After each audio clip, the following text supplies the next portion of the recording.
UP में by election काफी दूर है।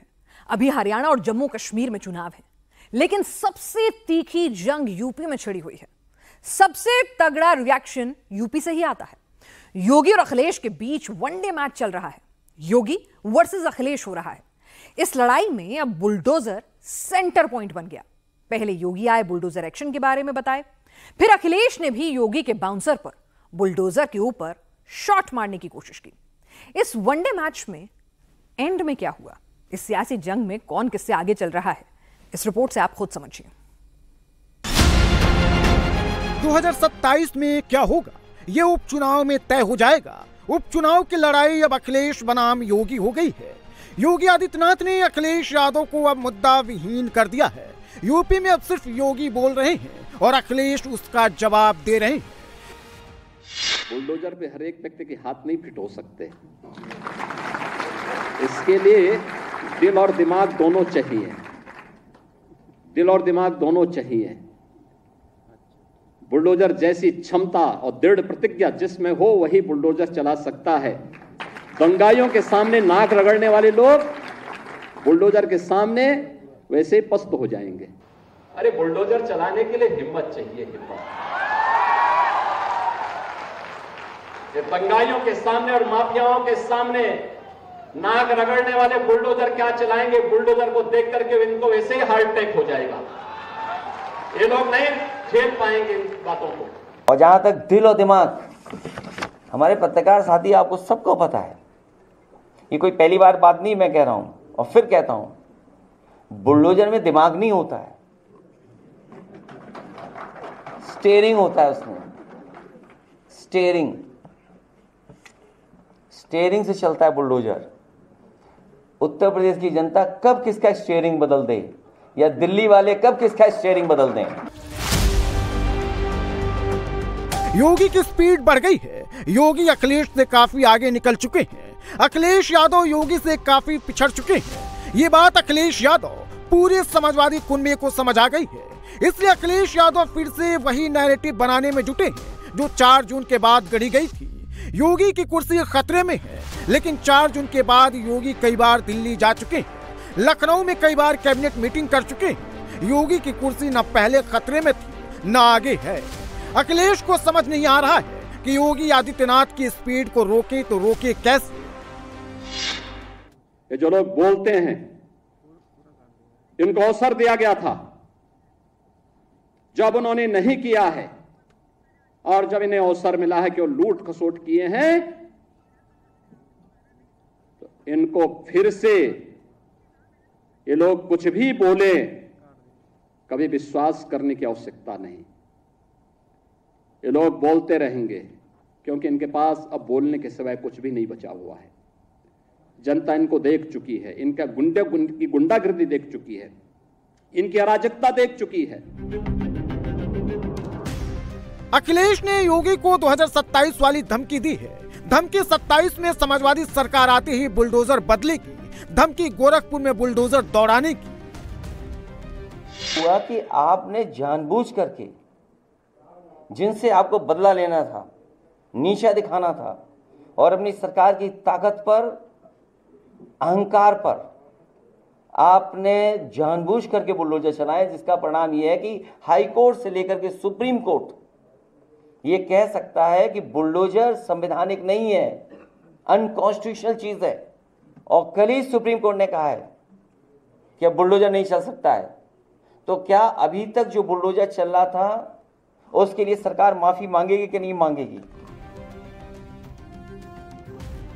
लेकिन अखिलेश के नहले पर योगी का दहला भारी पड़ रहा है। 4 जून के बाद से योगी का तेवर एकदम बदल गया है। यूपी में न टीपू की सरकार आएगी, न कोई सुल्तान बन पाएगा जब तक यूपी में योगी आदित्यनाथ रहेंगे।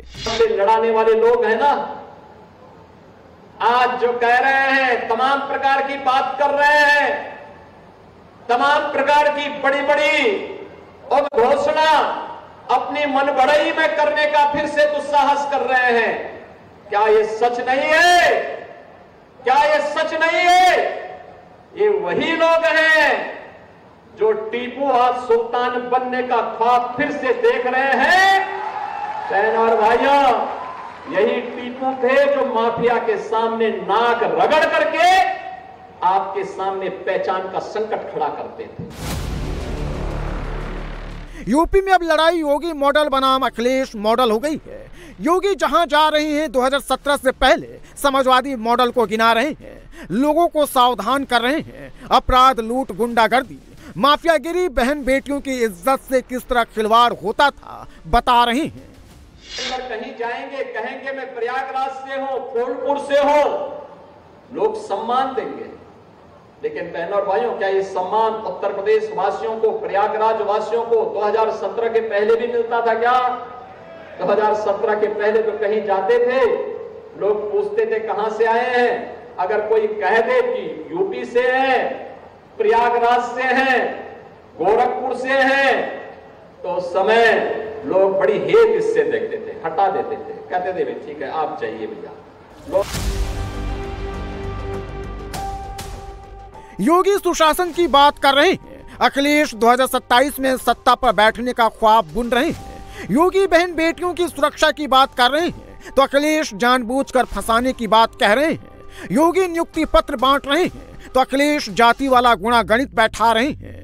देख रहा था, उसमें बिजनौर का भी था तो गाजीपुर का भी था, चंदौली का भी था, ललितपुर का है तो सिद्धार्थनगर का भी है। यानी हर जनपद का प्रतिनिधित्व इन नियुक्तियों में आपको दिखता होगा।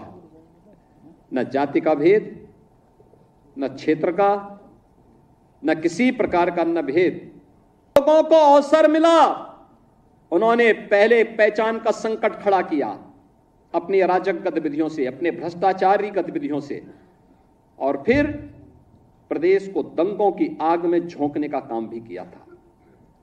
प्रदेश के शांतिपूर्ण और सौहार्दपूर्ण माहौल को आपस में ही लड़ाने का काम किया। पहले जाति जाति को लड़ाया, फिर वर्ग, मत और मजहबों को आपस में ही भिड़ाने का काम किया।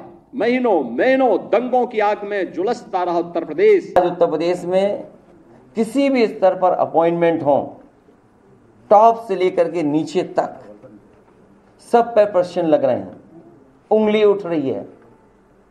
जितने बाबा साहब भीमराव अम्बेडकर जी संविधान के तहत जो अधिकार और हक हैं उसको भी छीनने का काम सरकार कर रही है। इसे लगातार पीड़े की आवाज को हम सब मिलकर के मजबूत करते रहेंगे। योगी नौकरी बांट रहे हैं, अखिलेश यादव उनकी जाति पूछ रहे हैं। मुस्लिम यादव समीकरण 2017 और 2022 में फेल हो चुका है। अखिलेश एक बार फिर से पीडीए वाला फॉर्मूला लेकर निकले हैं, लेकिन सवाल यह कि क्या दूसरी बार यूपी में काम कर पाएगा पीडीए वाला फॉर्मूला? सभी सीटें 10 की 10 उत्तर प्रदेश की जनता इंडिया गठबंधन और पीडीए को जिताने जा रही है। ये कितना भी भटक लें, कितना भी, और देखिए ये गुमराह करते हैं। क्या ये सच नहीं? इन्हीं माफियाओं ने राजूपाल की हत्या की थी। राजूपाल एक गरीब परिवार से थे, राजूपाल एक गरीब परिवार से थे, विधायक बने थे, लेकिन किस निर्ममता के साथ उनकी हत्या हो गई थी। उस समय इन्हें याद नहीं आ रहा था पीडीए, राजूपाल मार दिए गए, लेकिन इनको अपनी कुर्सी की चिंता थी। तब इनको अपनी कुर्सी की चिंता थी, तब राजूपाल जैसे गरीब मारे जाते हैं, उमेश पाल जैसे मारे जाते हैं। हम लोगों ने तो कहा कि अपराध और अपराधियों को बख्शेंगे नहीं, जीरो टॉलरेंस की नीति के तहत सरकार कार्य करेगी। योगी आदित्यनाथ उपचुनाव में 10 में से 9 सीटों को कवर कर चुके हैं, लेकिन अखिलेश यादव अभी तक किसी भी उपचुनाव वाले सीट पर नहीं गए हैं। वो योगी का काउंटर लखनऊ में समाजवादी पार्टी के दफ्तर में बैठकर कर रहे हैं। योगी आदित्यनाथ लखनऊ के बाद फूलपुर में समाजवादी पार्टी के कुनबे को गियर में लिए। भतीजे अखिलेश ही नहीं बल्कि चचा शिवपाल को भी योगी ने सीधे रडार पर ले लिया। योगी ने फूलपुर में बता दिया कि 2017 से पहले यूपी में कैसे नौकरियां मिलती थी। नौकरी जाति देखकर दी जाती थी, नौकरी पार्टी का बैनर और झंडा देखकर दी जाती थी, नौकरी समाजवादी पार्टी का सिफारिशी लेटर हेड देखकर दी जाती थी। ये प्राइवेट लिमिटेड कंपनी इनकी है। ये सत्ता में आए थे, चाचा भतीजा वसूली में व्यस्त हो गए थे, और प्रयागराज से ज्यादा कौन जानता है। यहां उनके पोस्टर लगते थे, कौन कौन लोगों को आयोगों के अध्यक्ष बना दिए थे, और आयोग के अध्यक्ष किस प्रकार के मस्त हो गए थे लूट करने में, इन नौजवानों के भविष्य के साथ खिलवाड़ करने में। हम लोगों ने तो कहा कि अगर नौजवान के भविष्य के साथ कोई खिलवाड़ करेगा उसकी जगह जेल होगी, जेल। कोई भी युवा के साथ खिलवाड़ नहीं कर सकता है, और जो करेगा जेल भी भेजेंगे, संपत्ति को जब्त भी करेंगे, और फिर जैसे प्रयागराज में माफिया की जमीन पर कब्जा से मुक्त करवा करके गरीबों के आवास बनाए गए हैं, ऐसे ही आवास भी बनाएंगे, महिला संरक्षण गृह भी बनाएंगे, और समाज के अलग अलग तबके के लिए भी आवास की सुविधा वहां उपलब्ध करवाने का काम कराएंगे। ये कहते हैं कि 2017 के पहले प्रदेश में लूट थी, यही तो कहते हैं। अभी जो बयान आ रहा है कि 2017 से पहले लूट थी, क्या उस समय भी मुख्यमंत्री जी शामिल थे उस लूट में? वो ये भी कहते हैं कि नौकरी के नाम पर वसूली होती थी। तो आज के अधिकारी कर्मचारी जो मुख्यमंत्री को आरोप लगा रहे हैं, जिन पे आरोप लगा रहे हैं अधिकारियों पर, क्या वो अधिकारी और कर्मचारियों से माफी मांगेंगे? क्या ऐसा तो नहीं है कि वो अधिकारी कर्मचारी उनके आसपास ही घूम रहे हों? फूलपुर सीट पर उपचुनाव है। बीजेपी के प्रवीण पटेल के सांसद बनने से यह सीट खाली हुई है, और योगी के टारगेट पर फूलपुर समेत यूपी के 10 में से 10 सीटें हैं। 2022 विधानसभा चुनाव में फूलपुर से बीजेपी के प्रवीण पटेल जीते थे। 2017 में भी प्रवीण पटेल ही जीते थे। 2012 के विधानसभा चुनाव में एसपी के सईद अहमद फूलपुर से चुनाव जीते थे। 2022 के विधानसभा चुनाव में बीजेपी 2732 वोटों से जीती थी। 2024 लोकसभा चुनाव में बीजेपी को फूलपुर लोकसभा सीट पर 29,705 वोटों से लीड मिली थी, लेकिन लोकसभा चुनाव के हिसाब से देखें तो फूलपुर विधानसभा में सपा को लीड मिली थी। बहनों और भाइयों, आज मैं आया हूं आपके पास से कहने के लिए, मैं आपका आभारी हूं कि आपने लोकसभा चुनाव में प्रयागराज जनपद की फूलपुर लोकसभा सीट पर श्री प्रवीण पटेल जो हमारे विधायक थे, उन्हें लोकसभा में चुनाव जिता करके भेजा है।